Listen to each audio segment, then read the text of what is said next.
Hey there, everyone. It is August 21st. It's a Friday in 2020, which means this is another Experience Investigators Live webinar. Today, we're talking about how to set your customer experience goals using something called SMIRC, which we'll go over today. And as always, I am here with you. I'm Jeannie Walters, and I have been in the customer experience space for about 20 plus years. I think I have to say that now. And in these times, I'm spending a lot of time doing virtual things like this. I'm doing a lot of virtual coaching for customer experience leaders, as well as for executive teams and different customer experience teams as well, helping them do things like set these goals. Because most of us did not go into kindergarten thinking we were going to end up in customer experience, but here we are. So we need to share best practices, and that's what a lot of this is about, because this community has been great about sharing what you're doing and asking great questions. And so we will be, as you settle in, as you join us today, we'd love to know where you're joining us from. And I've been thinking a lot about the weekend because most of us, many of us, are still playing it very close to home, right? We are staying around our homes and our families. And so there's kind of a blurred line between the weekday and the weekend. So I know a lot of us are trying to get creative about how do we have weekend fun. So I would love to hear that from you. I think we're going to do a family movie night tomorrow night and pop some popcorn and really just make it as fun as we possibly can. So I'm curious what you're up to this weekend, if you have any creative, fun ideas. And just to remind you, we do this every single week on Fridays, usually on Fridays. And if you would like some reminders, you can go to bit.ly.com/cxweekly. You can get the reminders to be here every week if you'd like. We also record all of these sessions, and those are available on our YouTube channel as well. And as always, this is about you and your questions. And so we want to hear from you. We want to gather your questions as we're doing this. As always, we have David Hornreich with us, who is our Director of Marketing. Hi, David. Hey, everybody. And you'll be helping facilitate questions, right? That's right. So please, at any time during this broadcast, drop your questions in the chat, and we'll do a live Q&A afterwards and get to as many of those questions as we can. Indeed. And if you are watching this on replay and have questions, feel free to ask them there too. We often will go back and respond, or sometimes we'll respond to those in different weeks. And if you have different topics that you want us to explore, we always want to hear that too. So let us know. So where is everybody joining us from today? So we've got Olatoye from Nigeria. Great to see you again. We've got Joni in Santa Barbara, which is near and dear to my heart. I grew up in Camarillo, California, and the Santa Barbara Zoo was my favorite place in the world as a kid. Patrice, great to see you again in Texas. Gabriela in Mexico. Mindy, good to see you again in NYC. We've got Toronto. We've got Oslo and Copenhagen. India. Patrice isn't getting any audio. I want to make sure if anybody else is having trouble with the audio, just check in, let us know in the comments. Otherwise, Patrice, you might be on your end. We'll find out. We've got Jackson. Good to see you again in Salt Lake City. So we've got people from all over, and I think most of them can hear us. So that's a good start. Yeah. Oh, I'm sorry, Patrice can't hear us. That's a bummer. Yeah, I'll send her a comment, but otherwise, I'll let you get to it. Well, it's great to see some regulars. We love that this community is building upon itself and sharing with one another. So thank you guys for being here as always. So why don't we jump in? Today, we're talking about setting goals. And I got to thinking about this because really, I hear this a lot from people that I work with, from leaders that I work with. They are charged with very vague goals sometimes in customer experience. A lot of times this is with new leaders, but sometimes it's just as a company becomes kind of aware of customer experience and they want to do more, they kind of turn to somebody and say, you do customer experience now. And that person is charged with that. Or they're asked to develop their own goals around things like creating a better customer experience without much more than that. And that can be really challenging because customer experience, as you all know, is an incredibly broad topic. It has all these different facets. We have to think about things like how do we collect feedback? What do we do with that feedback? How do we continuously improve? How do we keep our fingers on the pulse of what's actually happening for our customers? How do we translate that into employee experience so that they can deliver on that experience? How do we know what's next? How do we innovate? I mean, all of those topics fall under the umbrella of customer experience. And if we were to attack every single thing at once, that's an impossible task for one person. And so when we think about goals, I've always heard about this SMART methodology, right? And that's something I'm sure you guys have heard in both business and life, because this is about those smart, measurable, achievable, relevant, and time bound goals. Now, some of you may have heard some modifications of this acronym. Sometimes achievable is called actionable, sometimes time bound is called just timed, things like that. But essentially, this is about getting specific with your goals. Because if you say things like, I'm going to get in shape, well, that's really hard to measure. But if you say things like, I'm going to run 3 times a week, that's something you can measure. That's something you can check the box and see if you are achieving that goal. And it will get you closer to that ultimate outcome that you're looking for of getting in shape. So when we talk about goals, sometimes we are kind of defining these customer experience goals in those broader kind of vague ways that are really hard to identify. What are we trying to do here? And what are the actions we need to take? And what are we going to actually change in our environment and in our behavior in order to get to these outcomes? So I'm not here to replace SMART goals. There is absolutely a place for that. And I think that it's a great way to set goals for yourself and in professional settings for teams and things like that. It's still really important. But I do want to consider what are the factors that we need to really think about when it comes to setting customer experience goals, because there are a couple hard truths here.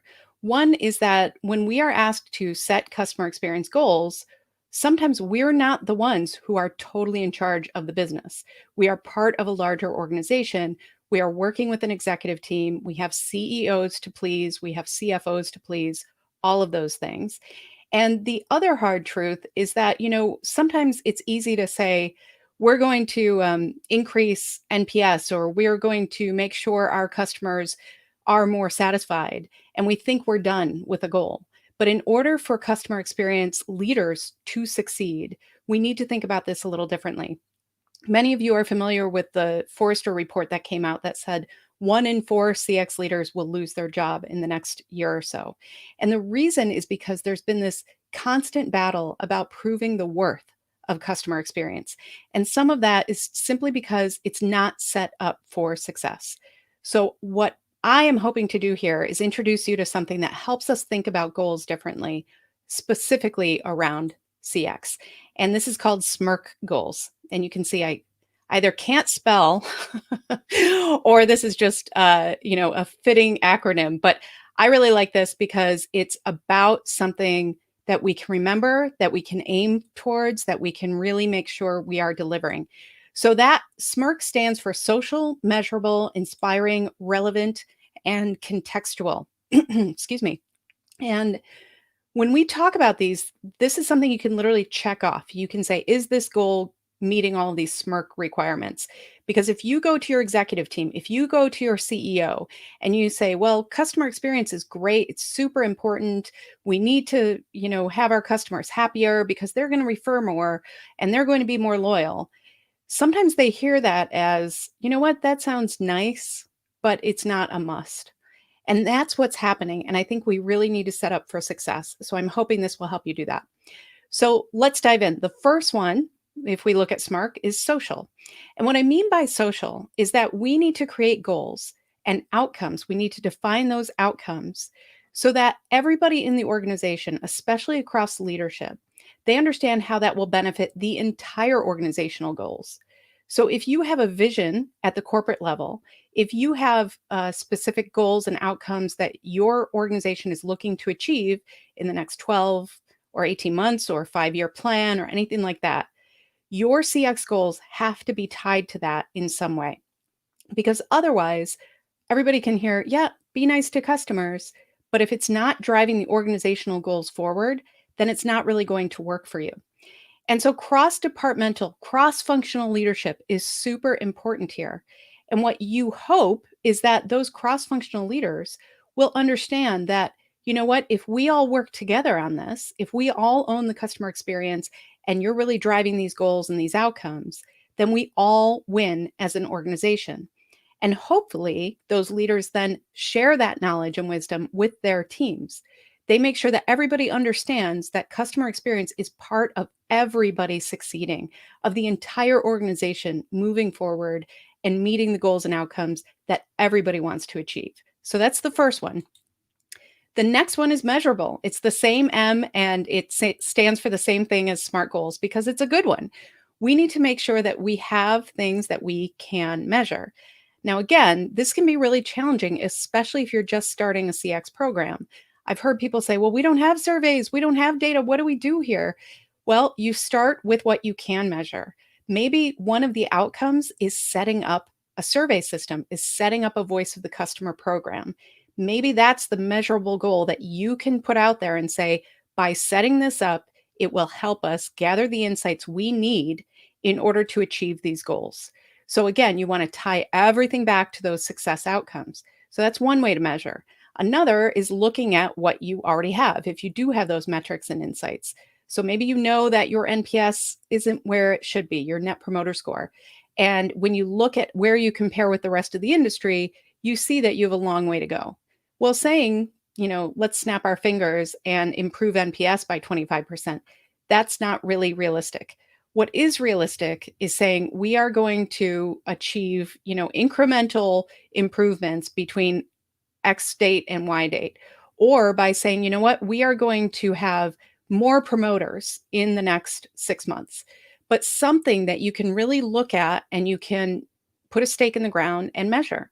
And I know I've seen some CX leaders get really scared of this because they have not had the support to really make those changes that they need in order to make those numbers go up. And that's why creating that social atmosphere, getting everybody on board, getting some buy-in about, okay, if we set this goal, here's what we need to achieve that. That is super important too. But make sure it's something you can measure, not just saying we're going to get better at this. Our customers are going to love us more, anything like that. It's also inspiring. When we talk about inspiring, I want you to think about how many meetings we've sat through where people have shown us, line graphs and pie charts and maybe an Excel spreadsheet, if you're really lucky, where they think that that's inspiring. But data doesn't stir the heart. And so what progressive CX leaders do is they create some aspirational goals that we can visually connect to, that we can emotionally connect to. One of my favorite examples of this is taking a current experience where you know that it's not working the way it should. There was a series of retail stores where they knew that, when you walked in the front door, it didn't look that good. And the reason it didn't look that good and it was all messy was because all the store owners came in the back. So they had to really get everybody on board with this idea that, you need to own what it's like to walk into one of these stores. So they took some pictures of some of the worst offenders. And then they took a picture of what they wanted it to look like. And they said, this is where we want to get in a year. We want every store to look more like this. It was a photo. It was something that people could look at and say, oh, I get it. That store is dark and dingy and dirty. And look at this store. It's totally different. It's laid out differently. It's not cluttered. I get it. And so by doing that, a year later, they could then take those same pictures in the same locations and see how they did. It's such a simple concept, but it can go so far. You can also do this with things like customer quotes. What do you wish customers would say about their experience, and what are they saying now? See if you can get closer to those words that you want them to say by painting this aspirational and inspirational goal. And a SMIRC goal is relevant because, we need to understand that our ecosystems change, our marketplaces change. I mean, if 2020 has shown us anything, it's, change can happen quickly and dramatically, and not just to our businesses, but to our customers. So if you have a goal, for instance, of, improving your customers' lives, making a more effortless experience, something along those lines with that vision, then, this year, a lot of organizations had to quickly adapt and figure out what does that mean for customers today? If they are worried about coming into the store, what does that mean for how we can deliver our services? And many, many, many brands turn their digital transformation plans from 5 years to 6 months because they realized that that had to be a priority. So, by relevant, I mean, don't be afraid to shift things around to make sure that you are really understanding your customers' personal lives, their personal realities. In the United States, we are having a pretty severe epidemic of both the pandemic that we're all experiencing around the globe, but also a lot of people are out of work. What does that mean for your customers? How can you adapt these goals? How can you make sure you're really staying on course with their reality? Sometimes that means going back to your leadership team and saying, listen, this is not going to work. We're not going to drive foot traffic into our stores this year because of all the reality. What we're going to do is switch this into something else. We're going to make sure that we are doing great outreach digitally for our customers to make them feel safe to interact with us in our digital channels. So don't be afraid to have those conversations because we can't work around reality. And sometimes I have seen organizations set goals and say, we're going to get there no matter what. And then the world changes and they don't think it applies to them. It applies to all of us. And so relevant means really understanding where your customers are and the realities that they're facing throughout whenever you're setting these goals. And then finally, this has to be contextual. And what I mean by that is every single C-suite executive has to think this is good for me. This is really great, not only for our organization, but also for me. And so you think about what your chief financial officer is interested in, right? Well, some of your plans might include decreasing inbound calls to your customer care center. And what that means is cost savings. So make sure that as you see those results, that you're speaking the language of these other executives. You're able to set goals and say, if we do this, that means that we can lower our costs in the contact center. And your chief marketing officer might be thinking, well, what about social media comments? What about user reviews? Things like that. Well, that's another area where if investing in customer experience goals, that could really have a great impact on the goals that the CMO has. And so you need to weave these things together because sometimes it takes a little longer. Customer experience is a long-term play. Some leaders get very uncomfortable with that. And the best that we can do as CX leaders is paint that vision of not only what we plan to achieve for our customers and for the organization overall, but also for all of these individual goals that your executives have. And so make sure that you are connecting those dots with these goals and painting that picture of the outcomes that you'll get to, even if you're not quite there already. Those user reviews are not going to become positive overnight. You need to have buy-in from other people. You need to, change the action, change the experience of the customer. But if you can say, hey, we are working on these innovations, we think that this is going to improve the experience. And so we're measuring that with CSAT and NPS and transactional surveys and all these different things. And we believe that by getting there, we can then ask for more positive reviews. We will see the benefit of the positive reviews. So work with your executives and find out from them what's most important to you about this. Because I've also seen where if people get invested, if the executives get invested in customer experience, they have great ideas. They know what works with marketing. They know what works with digital. They know these things. So working more closely with those leaders on these outcomes, everybody wins and everybody starts seeing the benefit of having somebody like you as a leader really look at customer experience in this new way and drive it forward. So that's the high level version of SMIRC goals. So SMIRC is social, measurable. I almost said memorable, measurable, but it can also be memorable, inspiring, relevant, and contextual. And I think if we can really look to achieve all of this by defining our outcomes, we set ourselves up for success in a totally new way. So we've defined the ways to set these goals through SMIRC. But now you need to do more than that. You need to actually put this into a CX success statement. And next week, we'll be telling you about the 5 steps to build your CX success statement. And we'll also have a downloadable template for you. But I'm curious from you guys, how would this affect you for the rest of 2020? What's one CX goal where you think this will really help me define it and communicate it in better ways with our organization? I would love to hear that from you. And at this point, I'd love to open it up for questions. So what have we been hearing? Who likes SMIRC? Who thinks it's smirky? Is smirky a bad thing? I feel like I smirk a lot. I hear that a lot. We've got a great comment from John here in regards to being relevant. He said, I've leveraged, in regards to being inspiring. I've leveraged customer quotes as aspirational outcomes for each customer job within the journey, and it works really well in defining desired customer outcomes. It's a great comment. Mm-hmm. Let's jump to a question from Heather. So how do you balance the challenge of defining a CX goal around relevance to customers when their individual and segment realities are often so different, and therefore your definition of relevance resonates less with some than with others? Do you develop different goals for different user segments? That's a great question. And I'm going to give that classic consultant answer of it depends.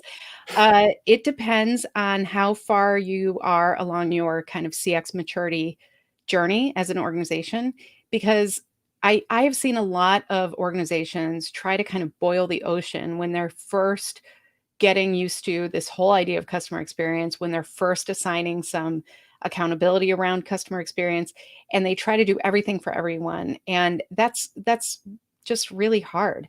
I think that what I always say is, first and foremost, tie it back to those organizational goals. So if you have a user segment or a customer segment that is, being neglected, let's say, because that happens, and you want to do something for them specifically that's a little different than the rest of the population of your customers. If you can make that argument that by paying attention to this group, by setting goals around them specifically, that's going to tie back to our corporate vision, to our company goals for the year or our 5-year plan. That's when things can really happen. So I would say that if you need to, you can certainly set different CX goals and different CX outcomes for different segments, but that still has to be tied back to those overall organizational goals as well. Sometimes it just makes more sense.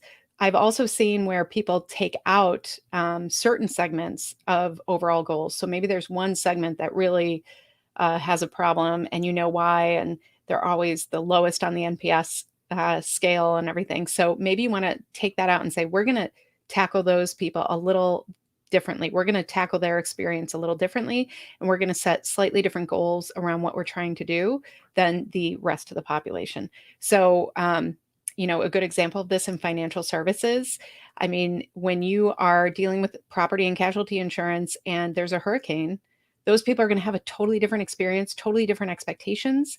And we need to really think about, what do they need compared to what everybody else does? What, if it's happening where we know that there are regional differences like that, it's okay to set those goals a little bit differently. But again, they have to be tied overall to the overall organization and how that's going to keep all your other executives happy by dealing with that. So that's what I'd recommend. Great question. Oh, we can't hear you, David.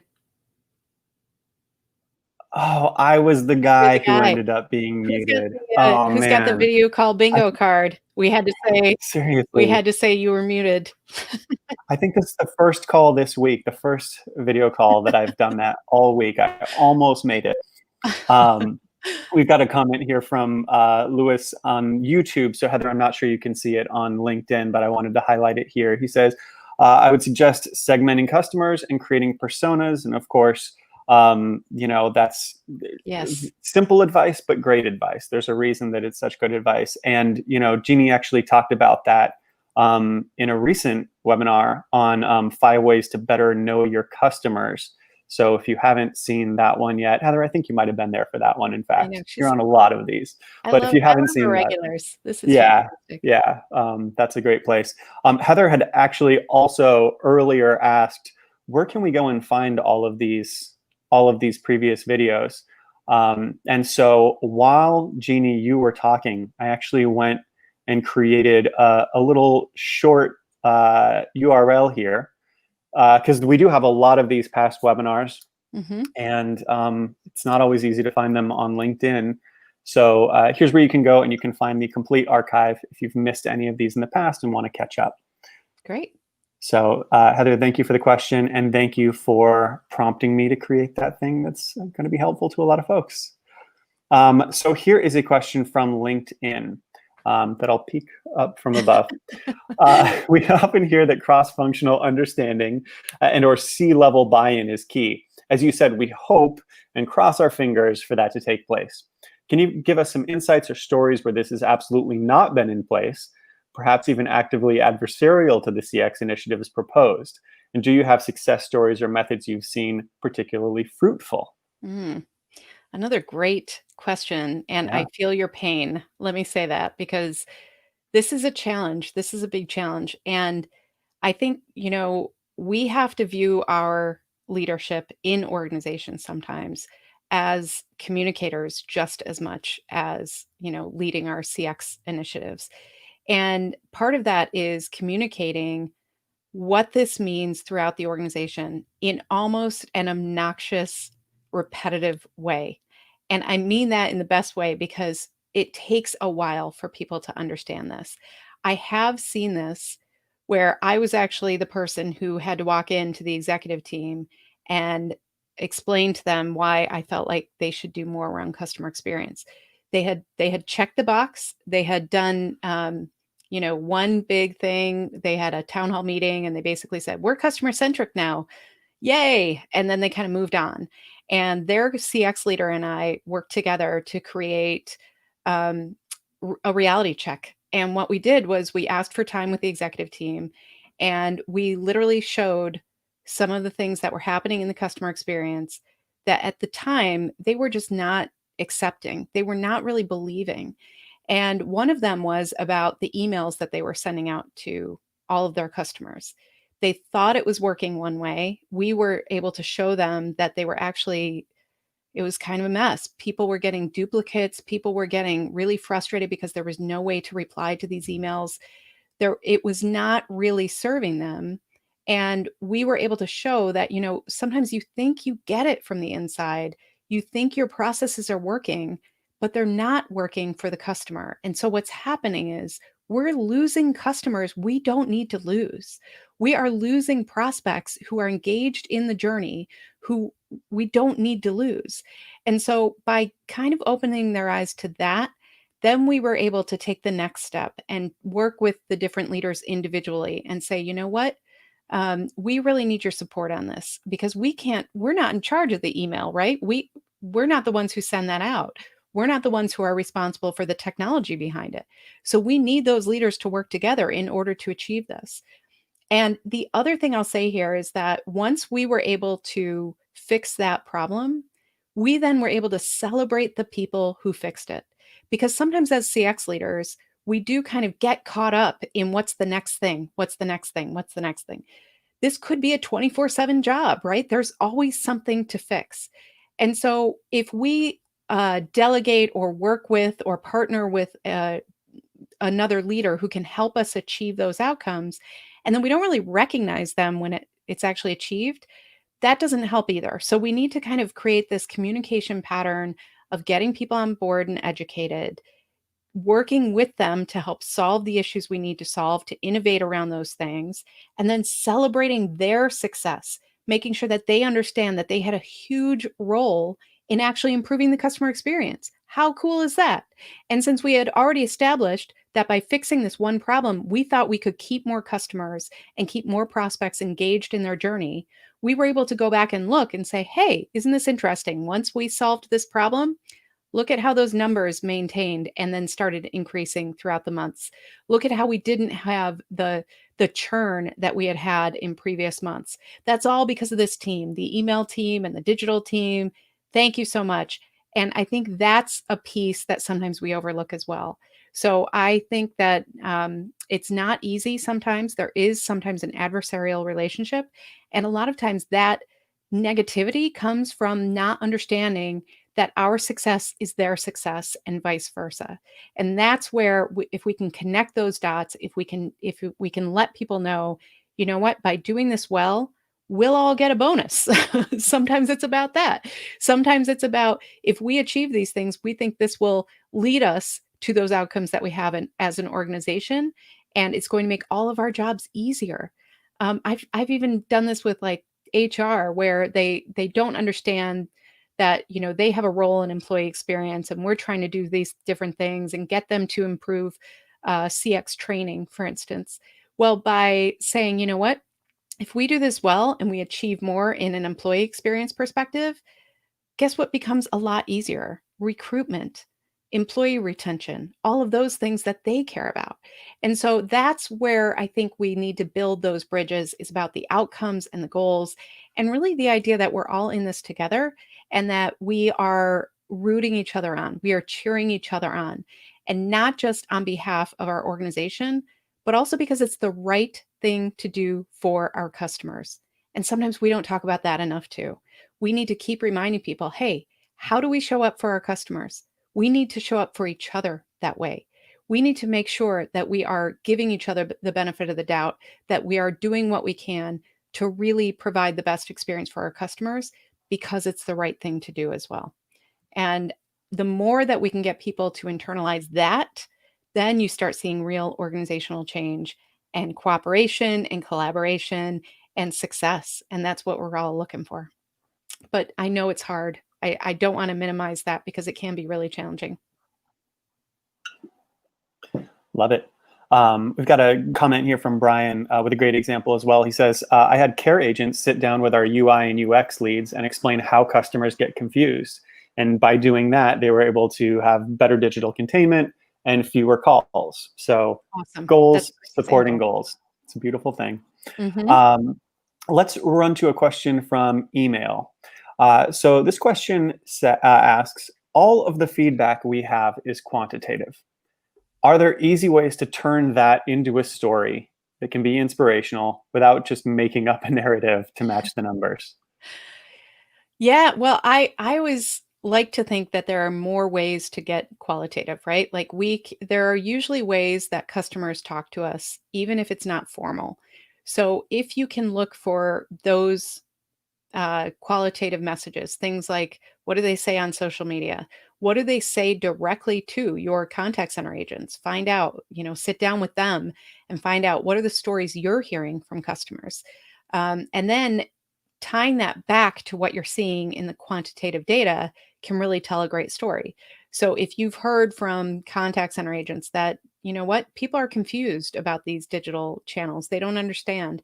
And then you go back and look at your digital analytics and you see, we've got a lot of drop off here. We have a lot of people who have reported in their transactional survey that this was not a great experience for them. And so then you can start telling a story of, it's not made up, but you can basically tell a narrative of what is happening to a customer. Because I think the other thing that is really effective is telling that one-to-one story. We like to communicate one-to-one as human beings. And so I think it's really effective when you can say, this is the story of so and so, and this is what they went through. Even if you share, like, this is a typical customer experience and this is a persona, there's nothing wrong with that. So I would start there. And then I would also look at what are those quantitative points that are already telling your story. There's this huge drop off when we look at our digital analytics. What is that telling us? It's telling us that customers are getting frustrated. They don't know what to do next. They're confused. Maybe they're going to different channels, but that's, telling a story of itself. And if you can distill that into one customer and one journey and really share that, that's what people can start internalizing for themselves.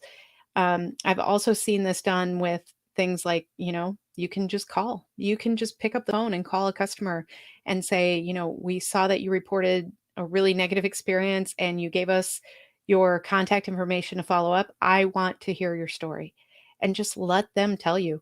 And sometimes that can be representative of a lot of other things. So look for ways to tie that kind of macro quantitative data with that one-to-one qualitative data, and that's how you create that story that people can really internalize. We've got a comment and a question from Jackson here.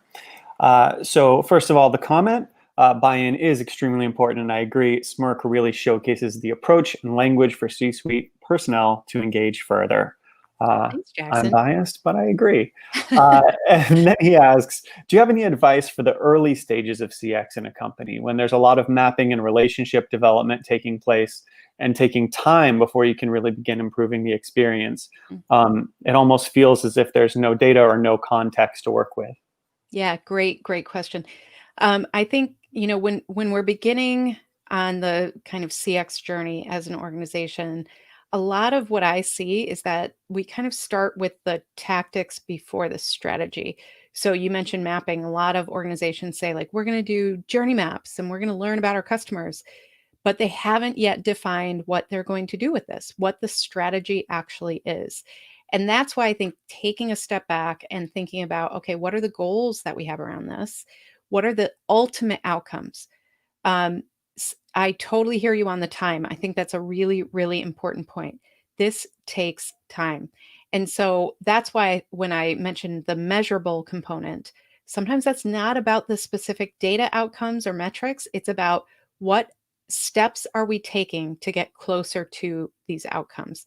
So if we want to make sure that by the end of 2021, we understand the customer's real journey in several different ways.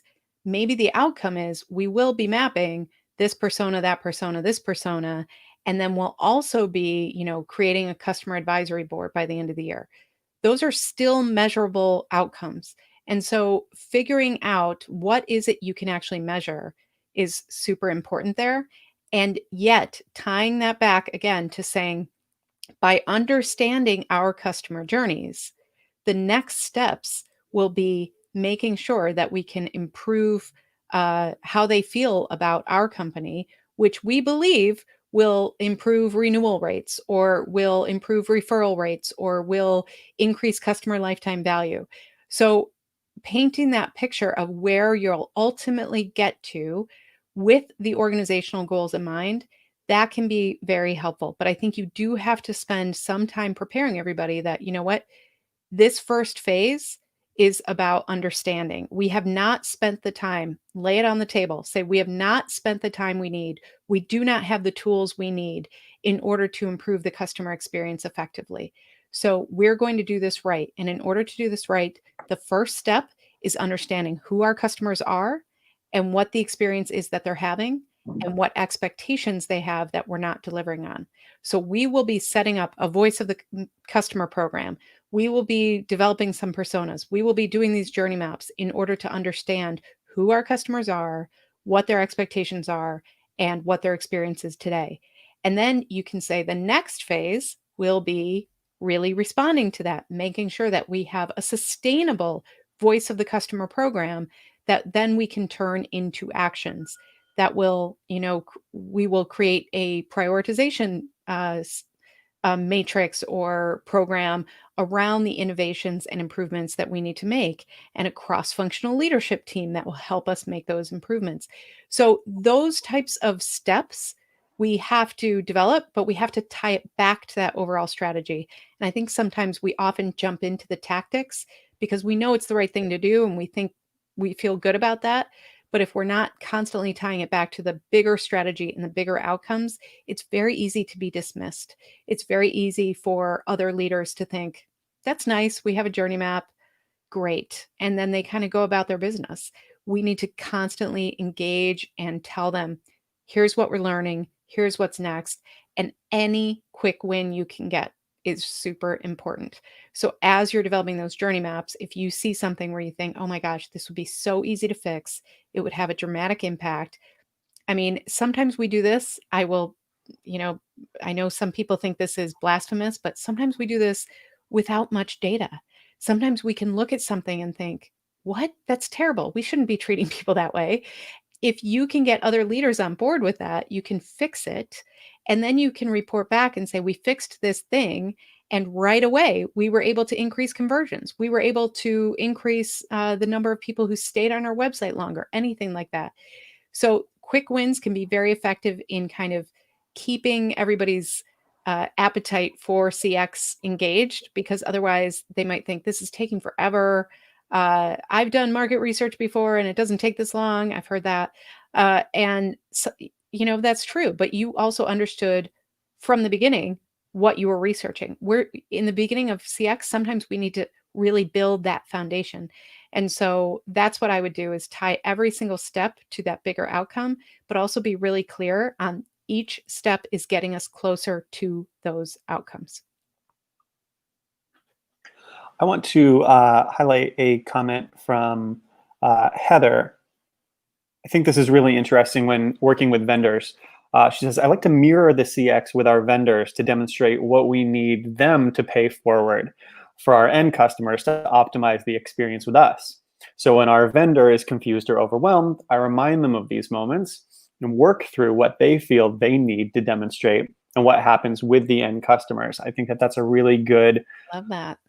really good way of looking at it and approaching it. Yeah, I love that. And I think it's great, Heather, that you're looking at not just, the one-to-one end customer, but the ecosystem that you have with the customer, because I think it's easy to overlook that as well. And it's such a critical component. So well done. I like that. Yeah. Well, I think that does it for our questions for this week. So, Jeannie, where can people go if they want to learn more? Well, of course, you can find us at experienceinvestigators.com. And of course, you can always, stay in touch in all these fabulous ways. I'm on email.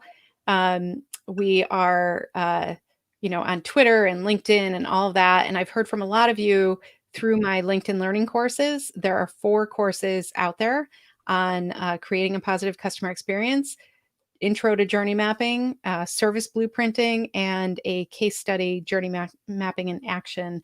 And so those can be really helpful, as many of us are working virtually and things like that.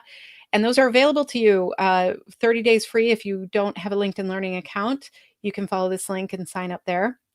And just search me up as an author, and you should see all of those courses there. But I always love hearing from you and hearing from learners. So feel free to reach out that way. And then,